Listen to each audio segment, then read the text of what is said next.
Hello students, ಇವತ್ತು ನಾವು ಭಾಗಾಕಾರ ವಿಧಾನದಿಂದ ವರ್ಗ ಸಂಖ್ಯೆ ಕಂಡುಹಿಡಿಯುವುದನ್ನ ಕಲಿಯೋಣ. ಈಗ 3 ಅಂಕಿ ಕೊಟ್ರಂತಂದ್ರೆ 1 ಅಂಕಿ ಸಪರೇಟ್ ಮಾಡಿ 2 ಅಂಕಿ ಅಂತ ಜೋಡಿನ ಮಾಡ್ಕೊಂತ ಹೋಗ್ಬೇಕು.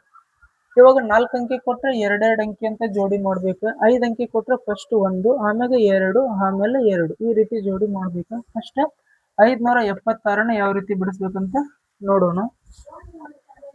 ಇಲ್ಲಿ 2 ತಗೊಂಡ್ರೆ ಇಲ್ಲಿ 2 ತಗೋಬೇಕು. 2 × 2 4, 1 ಉಳಿಯುತ್ತೆ. ಈ 2ನ್ನ ಇಲ್ಲಿ ಬರೋದು ಸೇರಿಸ್ಬೇಕು. ಎಷ್ಟಾಯ್ತು? 4 ಆಯ್ತು. ಆಮ್ಯಾಗ 2 ಅಂಕಿ ಅಂತ ಇಳಿಸ್ಬೇಕು. 76. ಇವಾಗ ಇಲ್ಲಿ ಯಾವ ಅಂಕಿ ತಗೊಂತಿರಲ್ಲ, ಇಲ್ಲಿ ಅದೇ ಅಂಕಿನ ತಗೋಬೇಕು. 4 ಬರುತ್ತಾ ನೋಡೋಣ. 44 × 4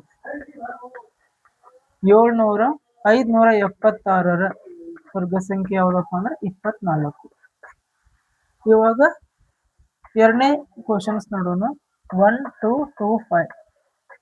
ಇವಾಗ 2 ಅಂಕಿ ಅಂತ ಫೇರ್ ಮಾಡ್ಬೇಕು. ಇದು 2 ಅಂಕಿ, ಇದು 2 ಅಂಕಿ. ನಾವು ಸ್ಟಾರ್ಟಿಂಗ್ 2 ಅಂಕಿನ ಕನ್ಸಿಡರ್ ಮಾಡ್ಬೇಕು. ಇಲ್ಲಿ 3 ತಗೋಣ. 3 ಅಂದ್ರೆ 3 × 3 9 ಆಗ್ತೈತಿ. 4 × 4 ಅಂದ್ರೆ 16 ಆಗ್ತೈತಿ. ಅದಕ್ಕೆ 3 × 3 9, 3 ಉಳಿತು. ಇವಾಗ 2 ಅಂಕಿ ಇಳಿಸ್ಕೋಬೇಕು. 25. 3 + 3 6 ಆಯ್ತು. ಇಲ್ಲಿ ಯಾವ ಅಂಕಿ ತಗೊಂತಿರಲ್ಲ ಅದೇ ಅಂಕಿನ ಇಲ್ಲೇ ತಗೋಬೇಕು. 5ರಲ್ಲಿ ನೋಡೋಣ. 65 × 5 325.